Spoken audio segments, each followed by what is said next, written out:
ஜாலியா ஒரு life. Lanco Harmonia Pavilion Senior Living Apartments at Sri Perambuttur 2 BHK just 49 lakhs. Call 7717273747. வெகண்ட் பக்தி நேர்களுக்கு வணக்கம். நம்ம ஆன்மீகம் சேனல்ல ஆன்மீகம் தொடர்பாக நிறைய தகவல்களை பார்த்தும் தெரிஞ்சுக்கிட்டும் வரோம். அதன் மூலமா நமக்கு நிறைய தீர்வுகளும் தெளிவுகளும் கிடைச்சிருக்கு. அந்த வகையில இன்னைக்கு நம்ம கூட இணைஞ்சிருக்கிறாங்க மகாகுரு ஆனந்த வாஸ்துவனுடைய நிறுவனர் மற்றும் ஏஎல்பி ஜோதிடர் திருமதி பத்மா மகாலிங்கம் அவர்கள். வணக்கம் மேடம். மற்றும் வாஸ்து என்ஜினியர் சபரி பிரகாஷ் அவர்கள். வணக்கம் மேடம். வாஸ்து நீங்கள் நிறைய பல வருஷமாக பார்த்துக்கிட்டு இருக்கீங்க. நிறைய மாணவர்களை உருவாக்கி இருக்கிறீங்க. நிறைய பேருக்கு ஒரு தொழில் அமைச்சு கொடுத்துருக்கிறீங்க. என்னடா பண்ணுறது, என்ன பண்ணுறதுனே தெரியாதவங்களுக்கெல்லாம் இந்தாப்பா வாஸ்து இருக்குது, இதை வச்சு நீ பொழைச்சிக்கோ அப்படின்னு உங்களால் நிறைய பேர் இன்றைக்கி ஒரு தொழிலதிபராகவும் ஆயிருக்காங்க, பிஸ்னஸ் மேனாகவும் ஆயிருக்கிறாங்க. அது நினைக்கும் போது ரொம்ப பெருமையாகவும் இருக்குது. ஒரு பக்கம் நீங்கள் ஏஎல்பி ஜோதிடராகவும் இருக்கீங்க. இந்த வகையில் இந்த வாஸ்துல உங்களுடைய அனுபவம் என்ன மேடம்? இப்போ நான் எப்படின்னா, முதல்ல நான் யாருன்னு தெரிஞ்சுக்கணும். நான் ஒரு ஸ்தபதியோட பேத்தி. ஸ்தபதினா கோவில் ஸ்தபதின்னு சொல்லுவாங்க. அப்போ எங்கள் தாத்தா வழியில் நான் வந்தது 4வது தலைமுறை பேத்தி.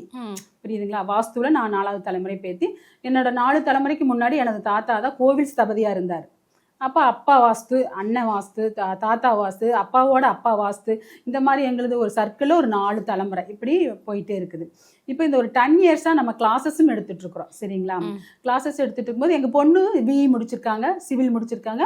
அவங்களும் ஒரு 10 வருஷமாக பில்டிங் ஒர்க் பண்ணிகிட்டே இருக்காங்க. சரிங்களா? அப்போ அவங்களும் நம்ம டீம் ஒர்க்காக பண்ணிகிட்டே இருக்கிறாங்க. இப்போ நம்மக்கிட்ட படிக்கிற மாணவர்களை வச்சே தான் நம்ம எல்லாமே பண்ணிகிட்ருக்குறோம். பொண்ணு தனியாகவே சாய் ஹோம் பில்டர்ஸ் அப்படின்னு ஆரம்பிச்சிருக்காங்க. இதுதான் நம்ம பக்கத்தில் உட்காந்துருக்கு தான் நம்ம பொண்ணு. அவங்க ஒரு 10 இயர்ஸாக நிறைய பில்டிங் கட்டி கொடுத்துட்ருக்குறாங்க. Sai Holmes filters. அது அவங்களே பேசுவாங்க, கேளுங்க. எத்தனை வருஷமா ஆரம்பிச்சு இருக்கீங்க இந்த கம்பெனி? நாங்கள் 10 இயர்ஸாக இந்த கம்பெனி பண்ணிகிட்ருக்கோம். பில்டிங் ஒரு இடம் பார்த்து அந்த இடத்துல இருந்து ஸ்டார்டிங்லேருந்து ஏதாவது பூமி பூஜை போட்டு அதுக்கப்புறம் அதுக்கு 2D பிளான், வாஸ்து முறைப்படி எப்படி பிளான் போடணுமோ அந்த மாதிரி வாஸ்து பிளான் போட்டு அதுக்கப்புறம் அதுக்கு அப்ரூவல் வாங்கி போர் போடுறதுலேருந்து இன்டீரியர் டிசைன் அது ஃபுல்லாக முடிச்சு ஹேண்ட் ஓவர் பண்ணி கொடுக்குற வரைக்கும் ஃபுல்லாக நாங்கள் எடுத்து பண்ணி கொடுத்துட்ருக்கோம். இதுதான் எங்கள் இடம் அப்படின்னு உங்ககிட்ட கண்டெல்லாம் காட்டிட்டோம்னா சாவியை கொண்டு கையில் கொடுத்துருவீங்க. ஃபுல்லாக முடிச்சு கொடுத்துருவோம். எல்லாமே வாஸ்து யூஸ் எல்லாமே நீங்களே பார்த்துருவீங்க. நாங்களே வாஸ்து முறைப்படி எல்லாம் பண்ணி கொடுத்துருவோம். ஓகே மேம், சூப்பர், சிறப்பாக பண்ணிகிட்ருக்கீங்க. ஓகே, இப்போ பொதுவாகவே பார்த்தீங்க அப்படின்னா, இப்போ ஒரு இடம் வாங்கணும் அப்படின்னா பொதுவாக ஒரு ரேட்டு கம்மியாக இருக்குது, இந்த இடத்துல இவ்வளோ ரேட்டு கம்மியாக இருக்குது, ஃப்யூச்சரில் டெவலப் ஆகும் அப்படின்றத மட்டும்தான் மைண்டில் வச்சு நிறைய பேர் இடம் வாங்குவாங்க. ஆனால் உண்மையாலுமே ஒரு லேண்டு வாங்கணும்னா என்னெல்லாம் பார்த்து வாங்கணும்? இப்போ ஒரு இடம் இருக்குது அப்படின்னா அந்த இடத்தோட நில அமைப்புகள், அதாவது இடம் ரொம்ப கிராஸாக இருக்கா இல்லை ஸ்ட்ரைட்டாக இருக்கா. இப்போ கிராஸாக இருந்தாலும் நம்ம 90 டிகிரி பார்த்து ஸ்ட்ரைட் பண்ணி நம்ம அந்த பில்டிங் அமைச்சு கொடுக்குறோம். அதே மாதிரி அந்த இடத்த சுற்றி சுற்றுப்புற சூழ்நிலை எப்படி இருக்குது, அதுக்கு பக்கத்தில் நீர்நிலைகள் இருக்கா, பக்கத்தில் கோவில்கள் இருக்கா, அதெல்லாம் நம்ம பார்த்து தான் அந்த இடத்த நம்ம வாங்கணும். ஸோ ஏன் பக்கத்தில் நீர்நிலைகள் இருக்கிற இடத்த வாங்கணுமா வாங்கக்கூடாதா?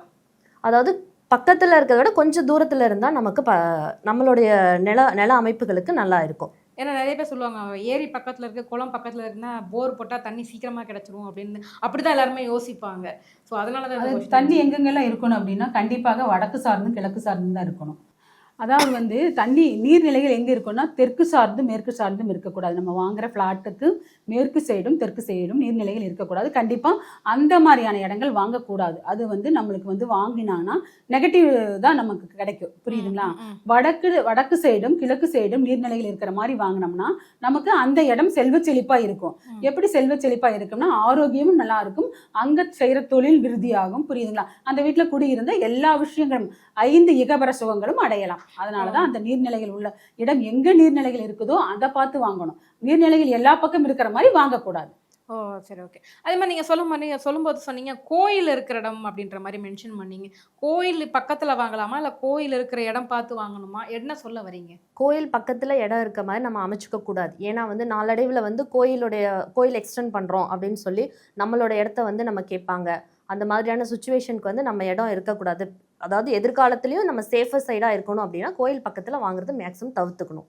Okay okay. ஸோ இடம் வாங்கும்போது இதெல்லாமே கவனிச்சு தான் வாங்க வேண்டியிருக்கு இல்லையா மேடம்? பொதுவாகவே பார்த்தீங்க அப்படின்னா இப்போ நீங்கள் சொன்னீங்க ஸ்கொயராக வாங்கணும் இல்லை செவ்வகமாக வாங்கணும் அப்படின்னு சொல்லிட்டு, நான் ஒரு சில லேண்டெல்லாம் பார்த்துருக்கேன். பார்த்தீங்கன்னா இங்கே முன்னாடி நல்லா அகண்டு பின்னாடி நல்லா கொஞ்சம் குறுகலா இருக்கிற மாதிரி இருக்கும், முக்கோண வடிவில் இருக்கும். சில பக்கம் பார்த்தீங்க அப்படின்னா ஒரு ஷேப்பே இல்லாத மாதிரி இருக்கும். ஆனால் அங்கே எல்லாமே நல்லா வீடு கட்டி அந்த ஹவுஸ் ஓனர் வாடகை கூட்டு நல்லா ஜெகஜோதியா இருக்காங்களே, அதெல்லாம் எப்படி மேடம்? இல்ல அவங்களுக்கும் அதாவது உள்ளுக்குள்ள தானே, நீங்க வெளி பார்வைக்கு நல்லா இருப்பாங்க அவங்க.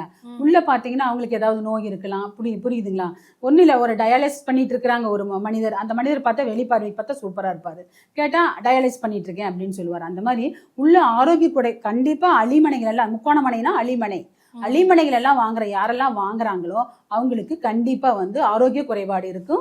வருமானமும் கட் ஆகும். வர்றது ஒரு 10 லட்சம் வந்துச்சுன்னா ஒரு 15 லட்சம் செலவாக இருக்கும். விரைய செலவும் ஆகும் அந்த மாதிரி இடங்கள்லாம். Okay madam. பொதுவாகவே வந்து பார்த்தீங்க அப்படின்னா ஒரு வாஸ்து பிளான் போடும்போது என்னெல்லாம் மைண்டில் வச்சு நீங்கள் பிளான் போடுவீங்க? இப்போ நம்ம ஒரு பிளான் போடுறோம் அப்படின்னா அந்த இடத்துல வந்து நார்த் சைடும் ஈஸ்ட் சைடும் காலி இடம் வந்து நிறைய இருக்க மாதிரி பிளான் போடணும். அதே மாதிரி நார்த் ஈஸ்ட் சைடு வந்து ஹாலில் இருக்கணும். மெயினாக வந்து நம்ம பார்க்க போகிறது வந்து கிச்சன் பார்த்தீங்கன்னா சவுத் ஈஸ்டில் இருக்கணும். அப்புறம் மாஸ்டர் பெட்ரூம் பார்த்தீங்கன்னா சவுத் வெஸ்ட்டில் இருக்கணும். இப்போ உள்ளே நம்ம வந்து டாய்லெட் போடுறோம் அப்படின்னா நார்த் வெஸ்ட்டில் இருக்கணும். இந்த மாதிரி நம்ம வந்து அமைச்சுக்கணும். அதே மாதிரி உள்ள வந்து ஸ்டெப்ஸ் போடுறதா இருந்தாலும் சரி, வெளியே ஸ்டெப்ஸ் போடுறதா இருந்தாலும் வாஸ்துபடி அமைச்சுக்கிறது ரொம்ப நல்லது. இதெல்லாம் வந்து கருத்தில் வச்சுட்டு தான் நாங்கள் ஒவ்வொரு பிளானும் போடுறோம். இப்போ பொதுவாகவே பார்த்தீங்க அப்படின்னா வீட்டுக்குள்ளே படிக்கட்டு வச்சு போடுறது வந்து ஒரு பெரிய ரொம்ப எலைட்டாக ஃபீல் பண்ணுவாங்க. ஓ, நம்மளுக்கு கூட வசதி வந்துருச்சு, வீட்டுக்குள்ளேயே படிக்கட்டுலாம் வச்சு போடுறோம் அப்படின்னு. உண்மையிலேயே அந்த மாதிரி வீட்டுக்குள்ளே படிக்கட்டு வச்சு போடலாமா? தாராளமாக போடலாம். அதுக்குன்னு ஒரு இடம் இருக்குது. பிளான் போடுறவங்க இவங்க தான், சபரி பிரகாஷ் இன்ஜினியர் தான் போடுறாங்க, வாஸ்து இன்ஜினியர். அவங்க க்ளீனாக பிளான் போடுவாங்க, வாஸ்துப்படி தான் கரெக்டாக போடுவாங்க. ஸோ நீங்கள் வந்து இன்ஜினியரிங் படிக்கும்போதே வாஸ்துவும் சைடில் சேர்த்து படிச்சுக்கிட்டீங்களா? வாஸ்துவும் நம்ம படிக்கும்போதே இந்தந்த இடத்துலலாம் இந்த கிச்சன் இருக்கணும், இந்தந்த இடத்துல வந்து பெட்ரூம் இருக்கணும் அப்படிங்கிறத அமைச்சு படித்து ப்ளஸ் எக்ஸ்ட்ராவாக வந்து அம்மாவோட கைடன்ஸ்லேயும் நாங்கள் நிறையா வாஸ்து கற்றுக்கிட்டோம். இப்போ பூமி பூஜை போடுறவங்கெல்லாம் எப்பவுமே வந்து பூமி பூஜை போடுறவங்கெல்லாம் வந்து நம்மகிட்ட கேட்பாங்க, நம்ம ஸ்டூடெண்ட்டை சேர்ந்த ரிலேஷன் ஃப்ரெண்ட்ஸ் எல்லாத்துக்கும். இப்போ நீங்கள் பார்த்தீங்கன்னா ஒரு பல குடும்பங்களுக்கு, ஒரு 200 குடும்பங்களுக்கு 3 தலைமுறையாக நாங்கள் போட்டு கொடுத்துட்ருக்குறோம் பூமி பூஜை. அதாவது 200 குடும்பங்களுக்கு மேலே தான் இருக்கும். 3 தலைமுறையாக பூமி பூஜை போட்டு கொடுத்துட்ருக்குறோம். அப்போ அவங்களுக்கு பிளான் போட்டு கட்டி கொடுக்கறது அது நம்மளே செஞ்சுட்டு இருக்கிறனால இந்த 10 இயர்ஸாக அந்த சிவில் ஒர்க்கும் நம்ம சபரி பிரகாஷ் தான் பார்த்துட்டு இருக்கிறாங்க. அதனால வந்து நம்ம பூமி பூஜை போடுறதுனால அவங்களே பிளானும் போட்டு எல்லாம் பண்ணி தரதுனால ஒரு 10 இயர்ஸாக அந்த வேலையை நல்லா பார்த்து எடுத்து பண்ணிட்டு இருக்காங்க. எல்லாம் சக்ஸஸ் ஆகிருக்கு. நல்லா எல்லாருமே நல்ல ஃபீட்பேக் கொடுத்துருக்காங்க. இதில் என்ன ஒரு விஷயம்னா, எனக்கு ஒரு டவுட் என்ன அப்படின்னா, ஒரு சிலர் வந்து வீடு கட்ட ஆரம்பிச்சிருப்பாங்க. கட்டின பிறகு ஒரு சிலது வந்து அஸ்திவாரத்தோடு அப்படியே நின்று போயிடும். இல்லைனா பாதி எழும்பி பாதி தளம் போடுற இடத்துல அப்படியே நின்று போயிடும். இல்லைனா அந்த பில்டிங்கை கட்டி முடிக்க முடியாத ஒரு சூழ்நிலையாகவே இருக்கும். இதுக்கெல்லாம் என்ன வாஸ்து குறைபாடு இருக்கும் மேடம்? கண்டிப்பாக அது வாஸ்து குறைபாடு இருந்தால்தான் அந்த மாதிரி இடங்கள பகுதியிலே நிற்கும். ஒன்றா தென்மேற்கு கிணறு இருக்கும், புரியுதுங்களா? இல்லாட்டி ஸ்கொயராக கட்டணும், இல்லாட்டி செவ்வகமாக கட்டணும், சதுரம் அல்லது செவ்வகமாக கட்டணும். எந்த மூளை கட்டானாலும் பில்டிங் பகுதியில் நிற்கும், புரியுதுங்களா? இந்த மாதிரி அதுக்கு தான் நான் நேரடி சைட் ஒர்க், புரியுதுங்களா? இப்போ வீடியோ கொடுத்தாலும் பிளான் கொடுத்தாலும் நாங்கள் பார்க்குறதே இல்லை. நாங்கள் இந்த 32 வருஷமாக நேரடி சைட் ஒர்க்கு தான் போய் பார்த்து இந்த குறைபாடு இருக்குது ரெடி பண்ணிங்கன்னா தான் உங்களுக்கு நிறைய பகுதியில் இந்த வீடுகளை கரெக்ட் பண்ணி கொடுத்துருக்குறோம், கரெக்டாக கட்டியிருக்கிறாங்க. கண்டிப்பாக. இப்போ வாஸ்து அப்படின்னு எடுத்துக்கிட்டோம் அப்படின்னாலுமே வந்துட்டு ரொம்ப செலவு வைக்கக்கூடிய ஒரு விஷயம். ஏன்னா வந்துட்டு உடனே வந்துட்டு இந்த பக்கத்தை கதவை இடிச்சிருங்க, காம்பவுண்டை இடிச்சிருங்க, ஏதாவது பண்ணிடுங்கன்னு தான் சொல்லுவாங்க. அதை தவிர்த்து வேற ஏதாவது அது மாதிரி ரொம்ப செலவு இல்லாமல் ஏதாவது சுருக்கமாக பண்ணுற மாதிரி தான் இருக்குமா வாஸ்துல? கண்டிப்பாக. அது நிறைய பேர் பயந்துக்கிறாங்க. எங்கிட்ட படிக்கிற வர்றவங்களே சொல்லுவாங்க, இவ்வளவு ஷார்ட் அண்ட் ஸ்வீட்டாக இருக்குது கிளாஸு அப்படின்னு படித்து முடிச்சதுக்கப்புறம் சொல்லுவாங்க, நாங்கள் வாஸ்துனா ரொம்ப பயந்துக்கிட்டோம், நிறைய தட்டணும் கொட்டணும் இடிக்கணும், வாஸ்து மிகப்பெரிய சப்ஜெக்ட் அப்படிங்கிற மாதிரிலாம் நாங்கள் நிறைய பயந்துக்கிட்டோம். ஆனால் இவ்வளவு ஈஸியாக இவ்வளவு ஸ்லோவமாக சொல்லி கொடுத்தீங்க நீங்கள். அதாவது நம்ம போய் பார்க்குறேன்னு வைங்களேன், ஒரு சில பொருட்களை மாற்றி வைப்பதன் மூலம் அவங்க வாழ்க்கையே மாறலாம், புரியுதுங்களா? இப்போ நேற்று கூட வளசர பக்கத்தில் தான் ஒரு வீட்டுக்கு வந்து பார்த்தேன் நான். பொருட்களை தான் மாற்றி வைக்க சொன்னேன். ஏன்னா பொருட்களை ஒன்றா வடக்கு பார்த்து வைக்கணும் பீரோவை, இல்லாட்டி கிழக்கு பார்த்து வைக்கணும். தெற்கு பார்த்து வைத்தாலும் மேற்கு பார்த்து வைத்தாலும் விரைய செலவு வரும். அந்த மாதிரி வீடுகளுக்கு போய் மாற்றி விடுவோம். அப்புறம் அதே மாதிரி ஒரு கட்டளை எங்கே போட்டிருக்காங்கன்னா வடக்க தலை வச்சு படுக்கிற மாதிரி போட்டிருக்காங்க. கண்டிப்பாக 3 திசையும் தலை வைத்து படுக்கலாம், வடக்க மட்டும் தலை வச்சு படுக்கக்கூடாது. அந்த கட்டளையும் திருப்பி போட்டு படுங்கன்னு சொல்லி கொடுத்துட்டு வந்தோம். இந்த மாதிரி நிறைய வீடுகளுக்கு பொருட்களையே மாற்றி வச்சிருக்காங்க. ஃப்ரிட்ஜ் வந்து கிழக்க பார்த்து தான் திறக்கணும், வடக்க பார்த்து தான் திறக்கணும், மேற்கு பார்த்து திறக்கிற மாதிரி வச்சிருக்காங்க. நேற்று ஒரு வீட்டுக்கு வாஸ்து பார்க்க போகல. இந்த மாதிரி நிறைய வீடுகளுக்கு கூட திறக்கிறது அது வாஸ்துப்படி இருக்குது, செல்ஃபு வாஸ்துப்படி இருக்குது, லாப்ட் வாஸ்துப்படி இருக்குது. எல்லாமே வாஸ்து. அதாவது வீடு தான் நம்மளை இயக்குது, நம்ம வீட்டை இயக்க கிடையாது. வீடு எப்படி இருக்குதோ அந்த அளவுக்கு தான் நம்ம இயங்குவோம், சரிங்களா? நோய் நொடிகள் கூட நம்ம வீட்டில் இருக்கிறத பொறுத்து தான் நோய் நொடிகள் வருது. அடுப்படியை அடுப்படியை சுத்தமாக வச்சுக்கிட்டீங்கன்னா உங்க வயிறு தொந்தரவே வராது. அடுப்படியை சுத்தமாக வைக்கலீங்கன்னா கண்டிப்பா உங்க வயிறு தொந்தரவு வரும். இது மாதிரி விஷயங்கள் எல்லாம் வாஸ்துல இருக்குது. கண்டிப்பா. மேடம் நீங்க வந்து நெறைய வீடு கட்டி குடுத்துட்டு இருக்கிறீங்க. இன்டீரியர் ஒர்க் எல்லாமே நீங்க பார்த்துக்கிட்டே இருக்கீங்க. ஸோ இந்த அபார்ட்மெண்ட் வைஸ் எல்லாம் கட்டுற மாரி வந்துச்சு அப்டின்னா, நீங்க எந்த மாரி பிளான் போடுவீங்க? ஏன்னா இண்டிவிஜுவல் ஹவுஸ்னா சொல்ற மாதிரி நம்ம விருப்பத்துக்கு கட்டிடலாம். ஆனா அபார்ட்மெண்ட் எல்லாம் வரும்போது பார்த்தீங்கன்னா, அந்த இடத்துக்கு ஏத்த மாதிரி தான் நம்ம கட்டுற மாதிரி இருக்கும். ஸோ அதுக்கெல்லாம் நீங்க எப்படி வாஸ்து போடுவீங்க மேடம்? அதாவது கட் ஆகாத மாதிரி பார்த்துப்போம். எந்த மூலையும் வந்து கட் ஆகாத மாதிரி பார்த்து நம்ம வாஸ்து பண்ணி கொடுப்போம். ம், ம். அதே மாரி பார்த்தீங்க அப்டின்னா, அந்த இன்டீரியர்லாம் பண்ணும்போது ஒரு சிலர் வந்துட்டு இந்த சிரிக்கும் குபேரர்லாம் வைக்கணும் அப்டின்னு சொல்லுவாங்க. மணி பிளான்ட்லாம் வைக்கணும் அப்டின்ற மாரிலாம் சொல்லுவாங்க. ஸோ வாஸ்துக்கும் இந்த மாரி பொருட்களுக்கும் சம்மந்தம் இருக்கா? இன்டீரியர் பண்ணும்போது எப்படின்னா நாங்க ஒரு சில விஷயங்களை அவங்களுக்கு சொல்லுவோம். மணி பிளான்ட் வீட்டுக்குள்ள வைக்கவே கூடாதுன்னு சொல்லுவோம். வைக்கக்கூடாதுங்களா? வைக்கக்கூடாது. மணி பிளான்ட் நெறைய பேர் அத தான் அலங்காரமா வச்சுட்டு இருக்காங்க. மணி பிளான்ட் ஒன்று, வெத்தலை கொடி ஒன்று, பெரண்டை செடி ஒன்று, இதெல்லாம் கண்டிப்பா வீட்டில் வச்சீங்கன்னா நீங்க யார்கிட்ட வேணா கேளுங்க, யார் வேணா என்கிட்ட கேள்வி கேட்கட்டும், கண்டிப்பா கால் வலி வரும், நரம்பு சம்பந்தமான வியாதி வரும். இது மூணுமே வீட்டில் இருக்கிற வீட்ல எல்லாம் கேட்டு பாருங்க, ஆரோக்கிய குறைபாடு இருக்கும். அதுலயும் கால் வலி, எலும்பு வலி, நரம்பு சம்பந்தம் இந்த மாதிரி விஷயங்கள் தான் வரும். வெத்தலை கொடி வச்சா கூட வெத்தலை கொடி, பெரண்டை செடி, மணி பிளான்ட், இது மூணு. வெத்தலை கொடி வச்சா ஐஸ்வர்யம் பெருகும், லட்சுமி கடாட்சம் இப்ப அப்படின்றாங்க. எல்லாம் என்ன சொல்றாங்கன்னா, கடவுளுக்கு படைக்கிற வெத்தலை கொடி இருந்தா என்ன அப்படின்னு.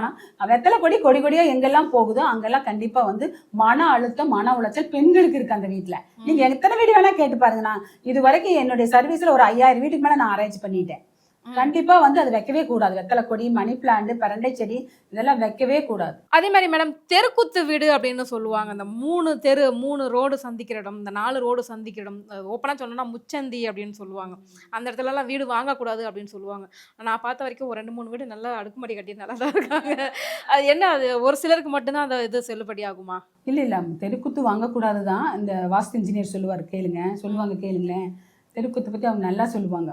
தெருக்குத்து வந்து வீடுகளுக்கு பெரும்பாலும் நம்ம அமைக்கிறத தவிர்த்துக்கணும். அது வந்து எதுக்கு செட் ஆகும் அப்படின்னா, பெரிய பெரிய நிறுவனங்கள், இந்த மாலு, அப்பார்ட்மெண்ட் டைப்பு இந்த மாதிரி இருக்கிறது வந்து செட் ஆகும். ஆனா வந்து நம்ம இண்டிவிஜுவலா இருக்கும்போது அந்த தெருக்குத்து வந்து அவாய்ட் பண்ணிக்கிறது நல்லது. ஆனா இப்ப நிறைய பேர் வந்து அதுக்கு முன்னாடி விநாயகர் சிலை இந்த மாதிரி எல்லாம் வச்சு வந்து அதுக்கு ஒரு அதாவது ஒரு 100%ல ஒரு 10% அந்த மாதிரி அதுக்கு வந்து உங்களுக்கு நிவர்த்தி இருக்கும். பட் இருந்தாலும் அந்த மாதிரி வீடு அமைக்கிறவங்களுக்கு பிரச்சனைகள் தான் இருக்கும். தீராத கடன், நீண்ட நாள் நோய், அதாவது பிரச்சனைகள் அந்த மாதிரி நிறைய அமையும். ஸோ தெருக்குத்து வந்து அவாய்ட் பண்ணுறதே பெஸ்ட்டு. ஓகே. ஒரு சிலர் என்ன பண்ணுவாங்க, தெருக்குத்தா இருந்தாலுமே இந்த டைரக்ஷனில் பார்த்து வாங்கினா சிறப்பாக இருக்கும் அப்படின்ற மாதிரிலாம் கேள்விப்பட்டிருக்கேன். அப்படி எதுவும் இருக்கா? கிழக்க பார்த்து வாங்கலாம், இல்லை மேற்க பார்த்து வாங்கலாம் அப்படிலாம்? பொதுவாகவே வீடுகளுக்கு ஆகாதுங்க. இந்த பொது நிறுவனங்களுக்கு கண்டிப்பா தெருக்குத்து நல்ல வேலை செய்யும். நல்ல பொது நிறுவனங்களுக்கு ஏன் வேலை செய்யுதுன்னா, தெருக்குத்து வரும்போது ஜனவசியங்கள் நிறைய வந்து போவாங்க. அதுக்காக அந்த பொது நிறுவனங்கள், மாலு, புரியுதுங்களா, அப்பார்ட்மெண்ட், இந்த மாதிரி பொது நிறுவனங்கள். ஒன்னும் ஒரு மளிகை கடை தெருக்குத்து இருக்குது மாதிரி மளிகை கடை ஜம்முன்னு போகும். அந்த மாதிரி பொது நிறுவனங்களுக்கு நல்லா இருக்கும். ஜனவசியம்னு வச்சுக்கோங்களேன் அது. ஆனா வீடுகளுக்கு செட் ஆகாது. கண்டிப்பா. அது எங்க தாத்தாவே சொல்லியிருக்கிறாரு. எப்பன்னா அந்த காலத்திலேயே தெருக்குத்து உள்ள அதுக்கு பேர் என்ன சொல்லுவாருங்களா, தெருப்பார்வை, தெருக்குத்து, முச்சந்தி, இது எல்லாமே குத்தல் தான். சரிங்களா? இது வந்து வாங்கக்கூடாது, அந்த மாதிரி மனை ஆகாது. தவிர்க்க முடியாதவங்க சூலாயுதம் வைக்கிறாங்க, விநாயகர் வைக்கிறாங்க.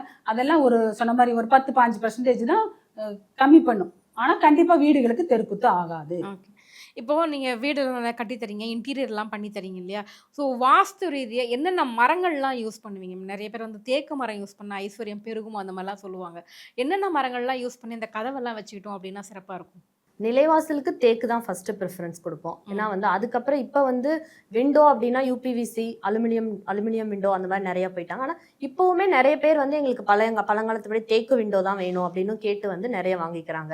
அதாவது அவங்கவுங்க கிளைண்டோட சாய்ஸ், எங்களுக்கு இல்லை யூபிவிசியே எங்களுக்கு போதும் அப்படின்னா அதுவும் கொடுப்போம். ஆனால் நிலைவாசலுக்கு தேக்கு மரம் தான் பெஸ்ட். ஓகே. இப்போ ஒரு வீடு கட்டுறீங்க, எத்தனை ஜன்னல் வச்சா அந்த வீடு ரொம்ப சிறப்பாக இருக்கும் மேடம்? இப்போ ஒரு ரூம் அப்படின்னா கிராஸ் வென்டிலேஷன் சொல்லுவாங்க.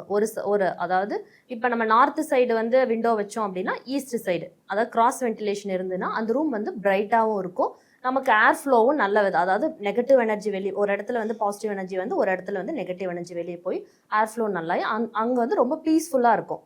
ஸோ நிறைய ஜன்னல் வச்ச வீடெல்லாம் நம்ம பார்த்துருப்போம். வீட்டில் ஒரு இடத்துல இந்த பக்கம் வச்சுருப்பாங்க, அந்த பக்கம் வச்சுருப்பாங்க, அந்த பக்கம் வச்சுருப்பாங்க. அதெல்லாமே வந்து வாஸ்து குறைபாடு இருக்காதா? ஏன்னா வெளிச்சமும் காற்று உள்ளே வருது இல்லை, அது வாஸ்து குறைபாட்டை சரி பண்ணிவிடுமா?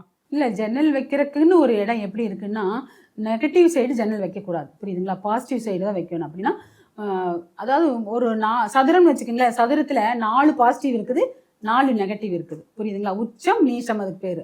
உச்சம்ங்கிறது பாசிட்டிவ், நீசம்ங்கிறது நெகட்டிவ். ம். அந்த மாதிரி நீச்சமான இடம், நீச்ச பகுதியில கண்டிப்பா ஜன்னல் வைக்க கூடாது. கண்டிப்பா. அதே மாதிரி ஒரு வீட்டுக்கு வந்து பூஜை வந்து எந்த அளவுக்கு ரொம்ப முக்கியமானதா பார்க்கப்படுது பூஜை மேடம்? அறையில ரொம்ப சூப்பரா பண்ணி தருவாங்க வாஸ்து இன்ஜினியர் சபரி பிரகாஷ் சொல்லுவாங்க. நாங்க பிளான் போடும்போதே வந்து ஒவ்வொருத்தவங்களும் கிளைண்ட் கேட்கறது, ஒருத்தவங்க கேட்பாங்க எங்களுக்கு ஒரு செல்ஃப் இருந்தா போதுங்க பூஜை அறை அப்படிமா, இல்ல ஒருத்தவங்களுக்கு கண்டிப்பா உள்ள போய் நின்று சாமி கும்பிடுறதுக்கு ஒரு ஒரு ரூம் மாதிரி ஒரு குட்டி ரூமாவது வேணும் பூஜை ரூம் அப்படின்னு கேட்பாங்க. அதே மாதிரி கிளைண்ட்டோட சாய்ஸ் படி நாங்க வந்து பூஜை ரூம் வந்து அமைச்சு கொடுப்போம். அதுல ஃபர்ஸ்ட் ப்ரிஃபரன்ஸ் பார்ப்போம் அப்படின்னா அந்த பிளான்ல பாத்தீங்கன்னா பிரம்மஸ்தானம், அதாவது நம்ம பிரம்மஸ்தான அதாவது வீடோட சென்டர்ல பிரம்மஸ்தானத்துல வந்து பூஜை ரூம் ஃபர்ஸ்ட் செட் பண்றதுக்கு நாங்க ப்ரிஃபரன்ஸ் கொடுப்போம். சப்போஸ் அந்த பிளான்ல அது செட் ஆகல அப்படின்னா ஹாலோட இது நார்த் வெஸ்ட் கார்னர் இல்லாட்டி ஹாலோட சவுத் வெஸ்ட் கார்னர்ல இந்த மாதிரி பூஜை ரூம் அமைச்சுப்போம். அப்படியும் செட் ஆகல அப்படின்னா கிச்சன் கம் டைனிங் இருக்காங்க அப்படின்னா அந்த கிச்சன் கம் டைனிங்ல நார்த் வெஸ்ட்ல இந்த மாதிரி அந்தந்த பிளானுக்கு தகுந்த மாதிரி பூஜை ரூம் வந்து செட் பண்ணி கொடுப்போம். ஏன்னா தனியா வந்து பூஜை ரூம் தனியா வைக்கக்கூடாது வீட்டில் அப்படின்ற மாதிரி சொல்லியிருக்காங்க. அது பூஜை ரூம் மாதிரி ஒரு கோயில் மாதிரி இருக்கணும். அப்புறம் 3 வேளையும் வந்து நீங்க சாமி கும்பிட்ற மாதிரி இருக்கும், அபிஷேகம்லாம் பண்ணணும். அந்த மாதிரிலாம் நான் கேள்விப்பட்டிருக்கேன். அப்படியெல்லாம் உண்டா மேடம்? பூஜை ரூம்லாம் என்ன பண்ணணுங்கிறீங்களா, என்னை பொறுத்த வரைக்கும் செல்ஃபு தான் பெஸ்ட். எப்படின்னா உள்ள போய் உட்காந்து தியானம் பண்ற மாதிரி செஞ்சோம்னா அது வீடு, அது வீடு என்ன ஆகும், கோவிலா மாறிடும். அப்ப அந்த இடத்துல கணவன் மனைவி பிரச்சனை வருது. அதனால இந்த ஒரு 32 வருஷ காலமா நாங்க என்ன சொல்றோம்னா செல்ஃபு 2 அடி செல்ஃபு 4 அடி செல்ஃபு 6 அடி செல்ஃபு அது வச்சுக்கலாம். உள்ள போய் உட்காந்து தியானம் பண்ற வேலை வீட்டுல வேண்டாம். புரியுதுங்களா? அந்த மாதிரி சொல்லிதான் நாங்க செல்ஃப்ல பூஜை ரூம் வைக்கும்போது அங்க வந்து சிலைகள் அபிஷேகம் இதெல்லாமே வீட்டுல கூடாது. அதெல்லாம் எங்க செய்யறாங்க, கோயில்ல தான் பண்ணுவாங்க. அப்ப அது வீட்டுல செஞ்சா எப்படி இருக்கும்? மாற்றுதான், அது மாற்று. வீடு அமைதியா இருக்கும்ல, கோயில் மாதிரி ஆடாதா வீடு? கோயில் மாதிரி. ஆனா அது கோயிலா வீடா? வீடுதான். அந்த மாதிரி. அதனால வந்து சிலைகள் எல்லாம் நீங்க தவிர்க்கிறது நல்லது. அப்படியே சிலைகள் இருந்தாலும் என்ன பண்ணணும்னா மாசம் ஒரு தடவையாவது ஒரு பன்னீர் அபிஷேகம் பால் இந்த மாதிரி ஏதாவது விட்டு அந்த ஒரு நெய்வேத்தியம் மாதிரி ஒன்று வச்சு பூஜை பண்ணணும். சும்மா சிலைகளை வாங்கி வச்சுட்டு பூஜை பண்ணாமல் வைக்கிறது தப்பு தான். கண்டிப்பா.